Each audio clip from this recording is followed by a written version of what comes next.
is not primarily based on am I perfect.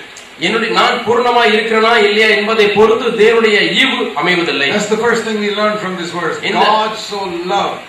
தேவன் இவ்வளவாய் அன்பு கூர்ந்தபடினாலே என்ற முதல் காரியத்தை நாம் வாசிக்கிறோம். You must remember that all your life. உங்கள் வாழ்நாள் முழுவதுமாய் நீங்கள் ஞாபகத்தில் வைக்க வேண்டிய வார்த்தை. Everything good that you get is not because of what you are, because God loves you so much. உங்களுக்கு கிடைக்கக்கூடிய எந்த ஒரு நன்மையான காரியமும் நீங்கள் எப்படி இருக்கிறீர்கள் என்பதை பொறுத்து அல்ல, அது தேவனுடைய ஈவு.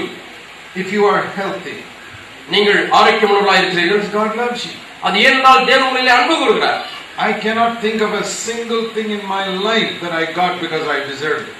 என்னுடைய வாழ்க்கையிலே ஒன்றை பெற்றுக்கொள்வதற்கு தகுதியானபடினாலே நான் பெற்றுக்கொண்டேன் என்று சொல்லுகிற ஒரு காரியத்தை கூட என்னுடைய வாழ்க்கையிலே நான் எண்ணி பார்க்க முடியாது. If my 4 children are following the Lord today, even that is not because I was a good father. என்னுடைய 4 மகன்களும் இன்றைக்கு தேவனை பின்பற்றுவர்களாக இருக்கிறார்கள் என்று சொன்னால் அதுவும் கூட நான் நல்ல தகப்பனாக இருந்தவனாலே அல்ல. Because God's mercy. அது தேவனுடைய இரக்கம்.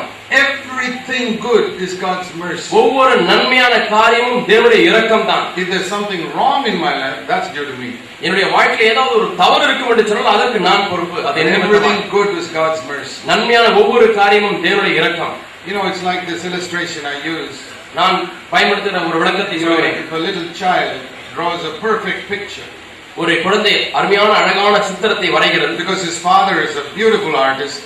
ஏனென்றால் அந்த குழந்தையுடைய தகப்பன் அருமையான ஒரு ஓவிய கலைஞன். He holds his 3-year-old child's hands and draws the whole painting. 3 வயது குழந்தையுடைய கையை பிடித்து அந்த குழந்தை கையிலே கலர் பென்சில் பிடித்திருக்கிறார். தகப்பன் அதை வரைவதற்கு உதவி செய்கிறார். Correct colors.